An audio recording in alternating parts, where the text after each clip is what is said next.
Hi, I'm Kurt Vonnegut.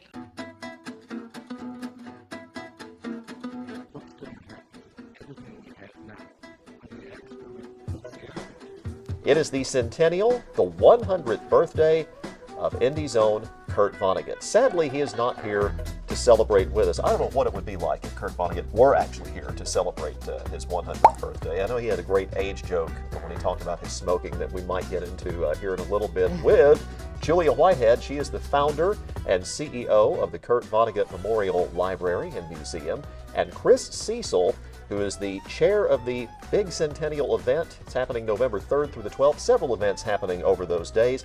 And Chris also, we couldn't get him to dress up today. He didn't want to shave the beard. He's also going to be dressing up like Mr. Vonnegut for part of the celebration. We'll get into that in just a second. Imagine a centennial, Julia. This has been in the works. This has been in the planning stages for quite some time. Yes, a couple of years. We're fortunate to have Chris Cecil taking the lead on all of this planning. So many people in the community, locally and nationally, have helped to put this together, and we have multiple days of wonderful activities for our local and national community. Now, not that people should not visit the museum and library to begin with, even outside the anniversary celebration. That has been a big deal to make that happen, particularly the last few years. Yes, and on November 11th, that's his actual 100th Veterans Day. That's a big free day at the museum, so we hope people will go to 543 Indiana Avenue. You can learn more at VonneGutLibrary.org, but we have events all day long, including the Vietnam veteran Tim O'Brien, award-winning writer. He'll kick off the events at 11 a.m. on the 11th, and then we have VonneCon and people coming in from all over the country with their tattoos and their first edition books and their photos with Vonnegut, and we have a musical performance that evening. I can go on and on about all the things we're doing. I'm sure you could, but I mean, why is Kurt Vonnegut so significant? Because he was, like a lot of writers, not an overnight success. Well, at least success as we would define success. He wrote for a very long time before he became Kurt Vonnegut that we all know and love. Yes, so I actually wrote a book. Yes, you did. Breaking Down Vonnegut. That just came out this year, but in that book I go through his life story and the reasons why we study Vonnegut, but the fact that he grew up in Indianapolis and then he had this horrific war experience where he was captured by the Nazis, tortured by the Nazis. He wrote about that in his book Slaughterhouse-Five, and he wrote a number of other books that are famous worldwide. But the important thing about Vonnegut is that he teaches us how to be survivors. He came out of that experience as a very young man, but he was wise, and he also used humor to cope with all of the tragedies he encountered, and he went on to be a proponent of free speech and common decency.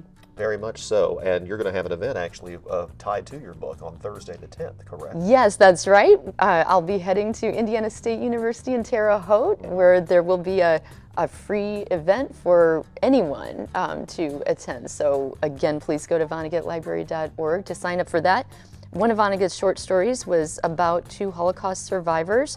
We, in partnership with the JCC and Katz Festival of Books and Congregation Beth-El Zedek, are bringing in a writer named Dara Horn, who will be talking about anti-Semitism. That is November 3rd at Beth-El Zedek. Again, an event for the entire community. And then on our final day of Vonnegut Fest, which is November 12th, again a free day in the museum, that night we have our largest gala we've ever featured, and that will be at the Lucas family estate, and Chris, as Kurt Vonnegut, will be greeted with a happy birthday from Marilyn Monroe, among other fun things that evening. I'm sure Kurt would have loved that. Real life Kurt would have loved that. Now, Chris Cecil, we don't want to forget about Chris. In addition to portraying Kurt Vonnegut and chairing this centennial, he's also with Visit Indy. But what got you interested in Kurt Vonnegut in the first place? Well, I'm born and raised here in Indianapolis, just like Kurt. And as a fellow son of Indianapolis, when Julia asked me to join the board, it was truly an honor for me to really help push the Vonnegut name forward, not only nationally, but especially here in Indianapolis. because that's, the city that I love. So chairing this event, putting this together over the last couple of years, it must be really something now to finally, you're here, you're seeing it happen.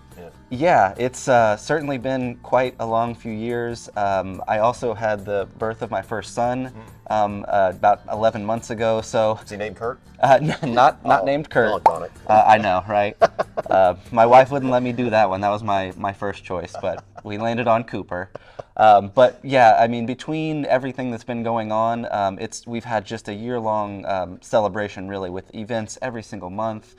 We had, 4th of July events. We had a smaller gala fundraiser earlier this year, Kentucky Derby events, lots of veterans programs as well. So this is really just the culmination of really the whole year celebrating Kurt during his 100th birthday celebration. I do have to ask, and maybe Jennifer can get a close-up of this pin here in just a second, the lapel pin that Chris is wearing, the Kurt Vonnegut face.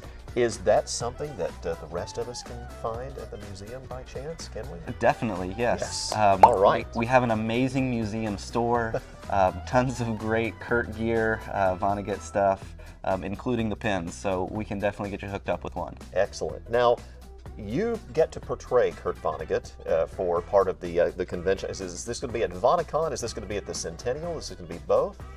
So VonneCon is on Friday. That is his birthday. Right. So we will be singing "Happy Birthday" to Kurt Okay. on Friday, and so yeah, the beard will be coming off, and Kurt will be coming out. The curls come out as well. But yes, certainly the big celebration, the gala on Saturday night, is really where Kurt gets to shine. Now, as I said, Chris works for Visit Indy, and he did not want to shave the beard and portray Kurt Vonnegut for us today because he still has a day job. I am close personal friends with Leonard Hoops, or at least that's what I tell myself. So come on, Leonard, you could let him get away from the beard for a couple of weeks. Anyway, but it starts November 3rd. Well, at least the first event is November 3rd. The big events are that weekend, Friday, November 11th, Saturday, November 12th. Julia, how do people get there? How do they find out more about it? So go to VonnegutLibrary.org. Everything is there.